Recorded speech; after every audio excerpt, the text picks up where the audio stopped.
This is a guest essay written by Pat Johnson.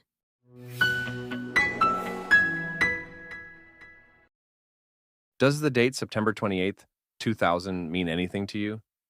It should. That was the date the Second Intifada began, and the Israeli-Palestinian peace process ended. It was also the moment when the global left went off the rails by making a minor compromise on our values of negotiation over violence, and began a quarter century of aligning with the most atrocious Palestinian terrorists, burrowing down anti-Semitic rabbit holes, and generally defiling everything we progressive anti-racists claim to venerate. So it is a date that should live in infamy. If we are not familiar with the events of that time, we cannot approach an understanding of the headlines we see every day nowadays, of thousands of people dying in the Hamas-initiated war. So, let's open the big book of mostly forgotten recent history. The manufacture of a revisionist narrative began almost immediately, when a huge segment of the political spectrum almost unanimously forsakes everything it claims to believe, such as peace, negotiated resolution to conflict, equality for women and LGBTQ plus people, and anti-racism. Obviously, a pretty intensive propaganda factory is needed to paper over this egregious moral carnage. No problem.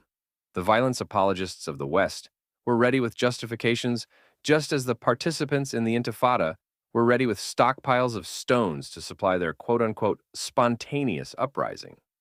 Rochelle Marshall, writing in 2000 for the Washington Report on Middle East Affairs, declared that, quote, the explosion of Palestinian anger put an end to the charade begun at Oslo 7 years ago and labeled the peace process. In 1993, Palestinians, along with millions of people around the world, were led to hope that Israel would withdraw from the West Bank and Gaza within 5 years, and that Palestinians would then be free to establish an independent state. Meanwhile, both sides would work out details of Israel's withdrawal and come to an agreement on the status of Jerusalem, the future of Israeli settlements, and the return of Palestinian refugees. Because of the lopsided balance of power, negotiations went nowhere, and the Palestinians' hopes were never fulfilled. End quote. This first draft of history, though massively removed from reality, has nevertheless stood the test of time. Then, Palestinian leader and mega-terrorist Yasser Arafat may have walked away from negotiations and started blowing things up, but it was, of course, Israel's fault. Marshall's make-believe was part of a cottage industry of obfuscation, inventing explanations for the inexplicable. The Palestinian rejection of the peace plan was so counterintuitive that observers had to contrive fables and myths to explain it rather than simply acknowledge the core truth that had been out there all along. The Palestinians did not want, as the world had gullibly accepted, a nation in the West Bank and Gaza. All the negotiations over borders and trade-offs and details were just Arafat playing for time. The Palestinian movement was never and is not now primarily a movement for national liberation of so-called Palestine. Palestinianism is a movement for the destruction of Israel. We cannot appreciate the facts of the conflict, understand the actions of the parties, or move ahead to any sort of resolution while staunchly denying this troublesome truth. Arafat could not accept a negotiated peace, and neither can his successors, because to accept the quote-unquote victory of a Palestinian nation astride Israel, rather than instead of it, would be to admit failure. The very thing that Western observers have been conditioned to believe would be the ultimate Palestinian victory, an independent state in the West Bank and Gaza Strip, is seen by Palestinians themselves as total failure. The naive Western assumption is that the end goal is 2 states for 2 peoples, but what Arafat was after was 2 states for 1 people, and that once shrouded goal is now shouted unabashedly by marching millions chanting, "From the river to the sea."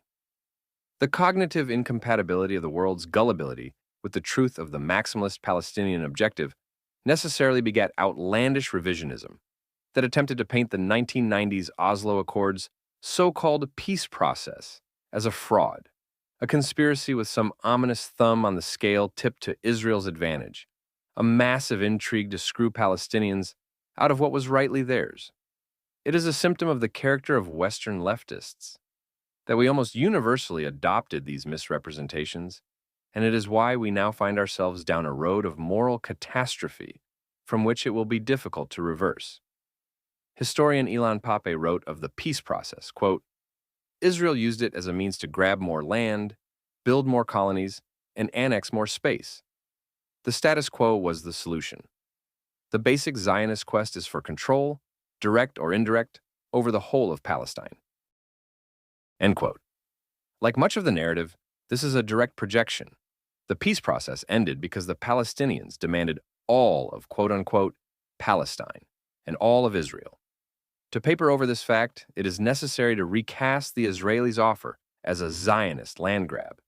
Even though Israel offered 97% of the West Bank, all of Gaza, territorial trade-offs to compensate for the 3% of the West Bank that Israel would retain, and $300 billion in quote-unquote symbolic reparations for the so-called right of return of so-called refugees. It is difficult to conceive of any people but Jews being accused and convicted by global opinion of offering nothing when they offered everything. The fact that what Israel was willing to give them was everything the world assumed the Palestinians wanted is apparently irrelevant here. As Rochelle Marshall wrote, at the core of the emerging progressive narrative around so-called Palestine was a, quote, lopsided balance of power, the premise that the Palestinians were inherently disadvantaged partners at the negotiating table. So they should have been. The very fact of their statelessness was a result of the Arab world's successive attempts at annihilation of Israel and Israelis. But after Israeli victories in the Arab-initiated wars of 1948 and 1949, 1967, and 1973, Israel had control of the West Bank and the Gaza Strip and should have rightfully held the upper hand. The defeated rarely get to set the terms of peace. Despite this, Israel had agreed to effectively ignore the fact that these exterminationist wars had occurred, to wipe the slate clean, and agree to a status quo ante that no nation on earth has ever been so generous to undertake. The collapse of the Oslo Accords, quote-unquote, peace process, makes more sense when you read Ilan Pape, Noam Chomsky, and other so-called pro-Palestinian commentators. They openly seek the destruction of Israel. They believe the Palestinians deserve both Palestine and Israel. They, like many other voices in the Palestinian movement, endorse a one-state solution that would dissolve, in the best-case scenario, the Jewish state. So one cannot accept the Palestinian narrative without admitting the core destructive aim at its heart. Yet Western progressives, at least the relatively moderate ones, have continued to side with the Palestinian narrative while credulously claiming that they support Israel's right to exist. At the end of the peace process, a whole propaganda hoopla was invented to hide the reality that the so-called Palestinian liberation movement was a Israeli destruction movement all along. That charade is over. From the river to the sea is now the unavoidable cry of the activists, which puts leftist progressives who believe in peace, coexistence, and negotiation over violence in a bit of a tough spot. As usual, this has not proven a problem, because while adherence to peace and a revulsion for violence used to be a core tenet of leftist ideology, those days are gone. When it comes to Israel and Jews, everything they claim to believe goes out the window.